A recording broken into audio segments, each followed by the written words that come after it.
Hey guys, it's Tandrake and I'm here with Steve Jackson Sorcery. We're going to be doing part 1. I've not heard any sound yet. I'll be me. Oh wow. You've walked into the wilds of Kahabad through Kari and the spiteful backlands all the way into the Mapangs. You've survived traps, thieves, serpents, and vengeful gods. Now it is here, the crown of kings. Its said crown was never forged, only found by the Chanalena, the reformer, a lonely foot soldier who became emperor of the eastern world. Such is the power of the crown, the air around it crackles with influence. Take it. I'm a king. Your destiny awaits. With the crown in your hands, you will be as powerful as Chalana. The goblins were arming, the giants were walking, and the birdmen carving cruel daggers from stone. Sorry. War will come, but you will prevent it. But then the image of the crown begins to flicker. You rush forwards. It's a trap. Sheed.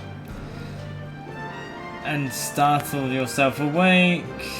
You are alone, exhausted in the little hut in the outpost settlement. Your unimaginable journey is not even a single step begun. Continue. This is really loud for me. I'm going to turn it down for you guys because it's like fucking loud. So if it sounds like I'm shouting, I'm sorry. I'm just trying to talk over the sound so I can hear myself. Sorry. Late at night. No drink. Idiot.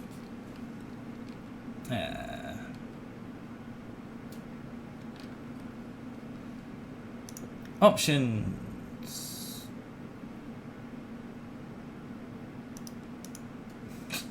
I want it. Click my character. It's sunrise. You dress breakfast on bread and goat's milk. Ugh. And collect the pack of and sword from your bedside. Test the blade. Okay, you pause to test the blade against your thumb. The blacksmith's done well. The edge is keen and draws a narrow line of blood. Outside the hut, you hear the outpost settlement stirring into life. Pray for luck. Taking a moment more, you close your eyes and raise a prayer to your spirit guide. This morning, it has the form of a panther, but what will it become once your journey begins? A great calm descends on you. Brilliant, that's awesome. Am I really a panther? Time to go. Time then to depart. You lift back the flap of your hut and step out into the early morning sunshine.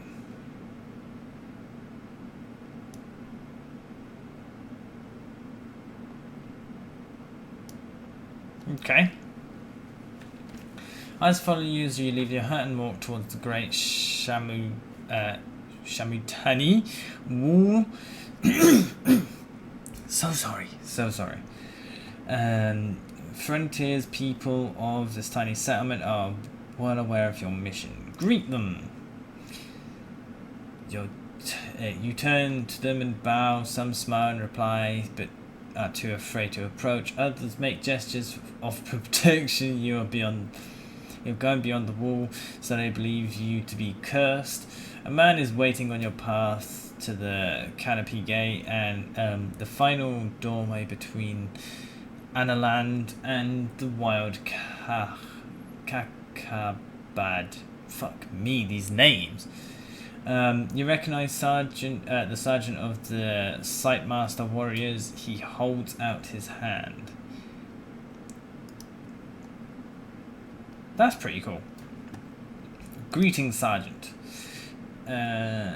He touches his forehead with two fingers. You are almost ready, he says. I have for you a gift from the king. 24 gold pieces. It's all we can spare this time. He holds out a pouch. I'll take half. You take the bag, count out the coins, return the rest. The king will need them should I fail, you declare. You choose a harder path, but I respect you for it, the Sight Master replies. You must collect your spellbook if you wish magic to aid you. And should you wish to practice your swordplay, I will go one last round with you. And he points to his staff towards the training ground. I've got no rations. I'm gonna collect my spellbook quick. One of the huts is set slightly back from the others. It's decorated with glyphs and strange symbols. A terrible spell emanates from its doorway. Smell emanates from its doorway. This is the hut to the chief mage. He's been preparing your spellbook for days, reading star charts to work out which spells would be available to you in difficult locations in the hill and beyond. Go inside. You lift up flat to go inside. The mage looks at you with a haggard, sleepless eyes and presses the book into your hands. Do you understand how to use this? Tell me! Each spell is crafted through the alignment of the 3 stars. He begins. The spell Zap, for example, is made by aligning Zatarus, Agus, and Pini. But that is not important. What matters is the spell is called and what it does. Zap will give you control over lightning, Hot will create a fireball, and Foth will create a force field around you. Shall I continue? Tell me more. So sorry. so sorry. The mage nods. The law spell is formed with Aegis and Wex and will allow you to control the will of unintelligent creatures. The wild spell is quite different and uses different stars. The order matters.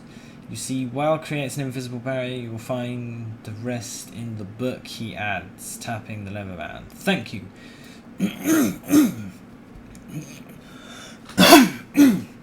So sorry. Thank you. He scratches absently at his ear. Remember, some spells will cost you effort to use, but the ones that don't will not work without a focus. An item of some kind. You will need to read the book to know what. I'm the gorilla now. Let's go buy some rations, because I got no monies. 2 pieces per ration. 4. Let's go with 2. We'll just get 2. We won't bother haggling because I don't know what my abilities are. Okay, ready my sword. We're going to fight. Okay, so to begin, decided we will practice stances. First, defend against me.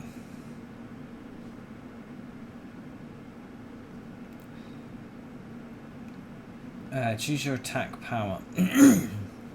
Right, the Sight Master is a powerful enemy. By defending, you will receive a minimum damage from any attack he makes. The Sight Master Sergeant defends himself as well. The round is a stalemate. My next attack will be weak, he declares. You will be able to overpower me by applying a stronger attack. But be sure that your attack is stronger.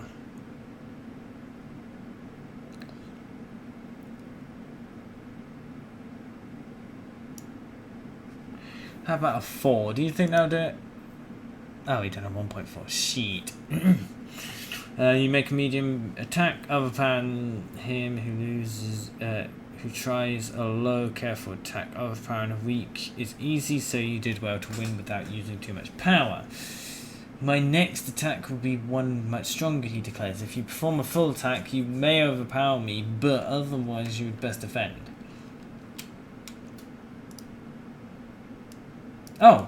Did he defend? I don't know.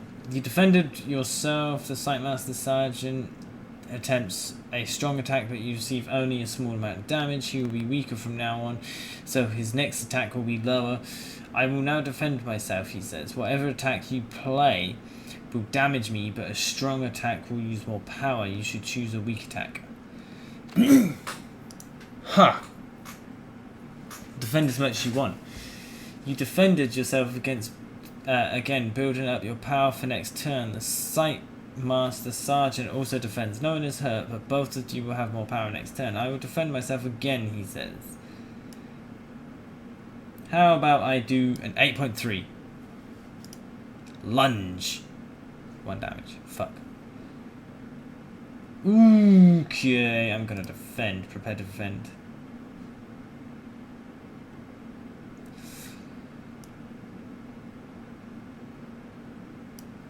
Cut. Gotcha, bitch. Yee, boy. Continue.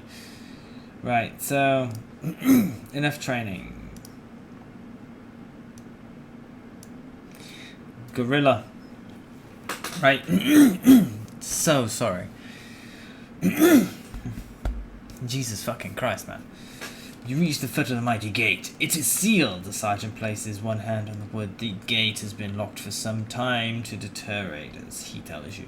But you will have no difficulty. The stars in this place will allow a dop spell to be crafted. And he stands back. Cast the spell.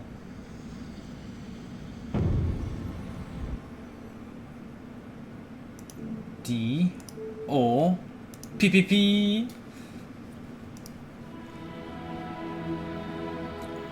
Loud. You weave the spell. One by one, the great tumblers of the door begin to creak and groan. The hinges turn with a noise like hail on a canvas roof. These gates have not opened since our last champion was lost. The sergeant says, I wish you more luck than he. Perhaps you will even meet him on your travels. If I overtake him, then he is too slow. The site master nods, peering at something on the horizon. I believe he is returning, but transformed. I hope you do not meet the same fate. He claps you on the shoulder. Enter the gate, bitches!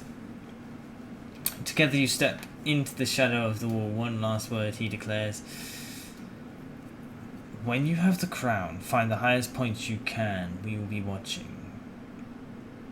I understand. I will not wish you a safe journey to Calais, for the way ahead it will not be safe, the sergeant murmurs as he peers into the distance through the open gate. The Sightmaster warriors are selected from birth for their incredible power of telescopic vision. You cannot help but wonder how far he can see. Tell me what lies ahead. The path leads to Cantopani, a settlement of traders, though most are rogues and thieves.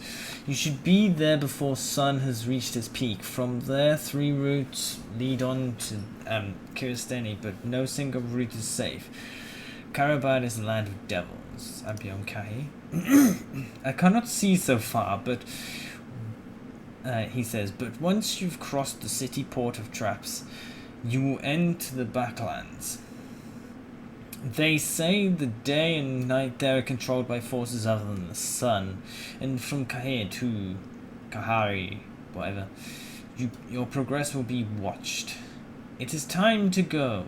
You thank him. You thank him. You pass through the gate. The faces of the folk watching your departure reveal the hopes that rest on you in your quest.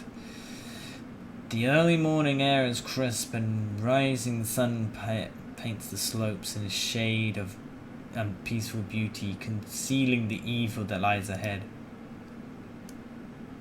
Let's go. Let me guess, raiders.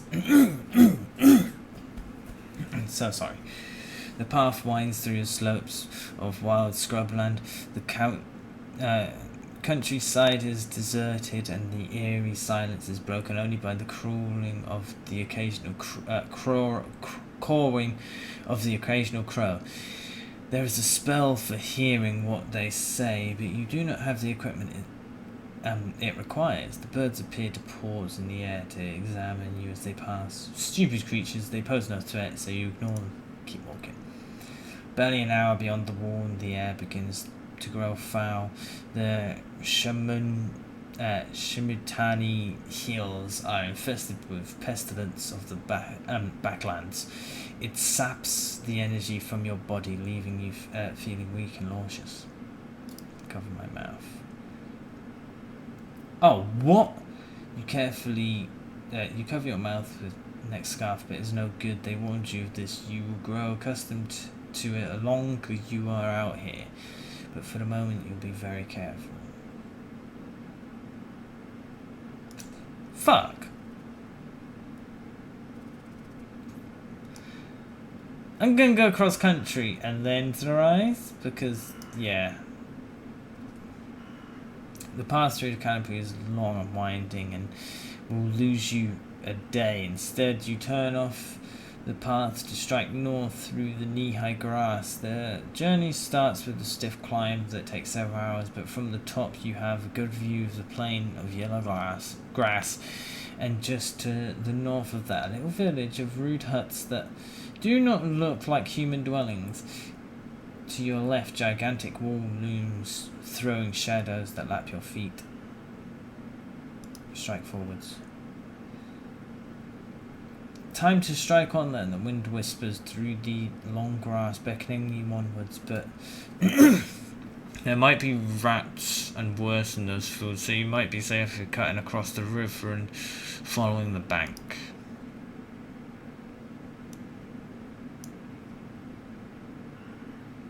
You crest the rise, heading roughly north towards the river, where you should be able to pick up the path once more. You make faster progress. As you head down the hillside to the riverbank, you spy movement in the distance. Something is happening at the water's edge. Wait and watch. You stop where you are and strain your eyes. Figures, men, they move too fast, flitting across the riverbank like sheets snapping in a breeze. Watch a little more. You wait a little longer until you're quite sure the creatures are floating and moving through the air, but they seem harmless enough. Your guess is that they're fishing.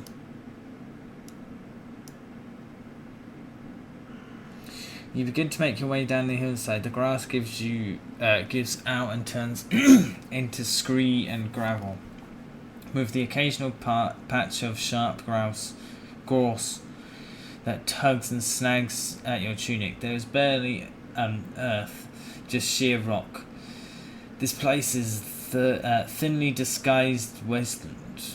Then suddenly your foot slips and you lose your balance. Beneath your foot, the slope has turned into a steep drop and you're sliding down it. You only have seconds to decide what to do. Stab my sword. Stab my sword. Quickly as you tumble, you draw your sword from your scabbard. There's a terrible moment when you almost drop it, but then, now sliding down quickly on your belly down the rock face, you turn around and ready to stab. You stab downwards, but of course you are on rock with no earth. Fuck's sake. There's nothing for the sword to skew into. In fact, you succeed in blunting the edge of your blade. There is no more time. Everything is blurred. Stones choking in pain.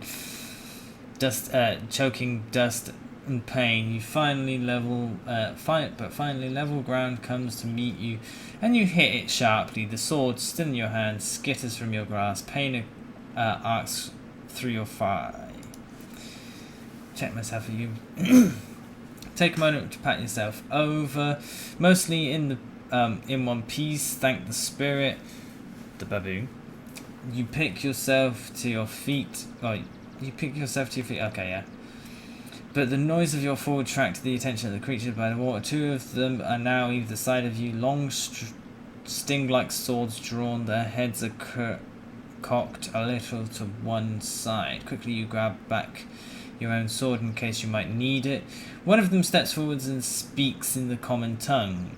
What are you, careless creature? I'm a great warrior. The creature laughs. A great warrior, doing battle with your own feet, were you? Laugh. I've seen you laugh as well, companionably. I'm lucky I'm still alive, you agree. I've seen luckier, the creature replies. In its voice was still waspish and cruel. Walk away. You notice the creature. I need to be going and make it step away, but they close in front of you. The leader draws a second sword from his belt. This valley belongs to the Elven, he says. Fools and travelling players are not welcome by our river. You would put us in danger. I mean you no harm.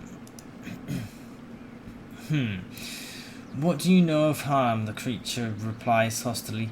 You have lived to see your village overrun by goblins. Have you worked to turn your own homes into death traps to catch marauders? We elven are creatures of the sunlight, moved into shade by the weakness of your king, Anal Landir, the king who lost the crown, and we will suffer for it. I go to recover the crown. The creature shakes its head. Then, we are all doomed. Champion who cannot even climb down a hillside would do better to be skewered. You now. Better to skewer you now, while you still breathe. The creature flashes those twin blades. There's no time for magic. Very well. If I do a power attack of an 8, can I finish him? No, I cannot. I will defend. Oh, shit. You drop back to rocks, raising your sword, protect your body. The elven guides you towards you. Regardless, you toss his cutting double swipe aside, leaving him panting. You are safe. He glides a little way up into the air. He's going to do a heavy, isn't he? Oh, he defended. He shifts left. Then I'm going to go for the cut.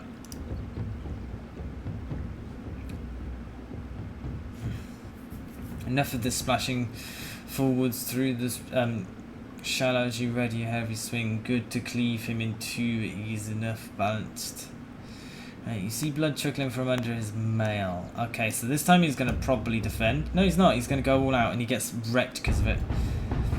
You show no mercy. You aim a savage blow at his heart. The elven gasps his last and you run him through. 1 stamina lost. Decent dueling. As you wipe your sword on the tunic of the dead creature, you see the second creature gesturing something behind you. Wait, there's 3 creatures by the riverbed bank before. A moment later, something strikes you in the back of the head, then everything goes black. Are you kidding me? Fucking... Okay, I'm going to end this episode off here. I hope you guys enjoyed. If you did, like, comment and subscribe. Thank you guys so much for watching, and I will see you in the next episode.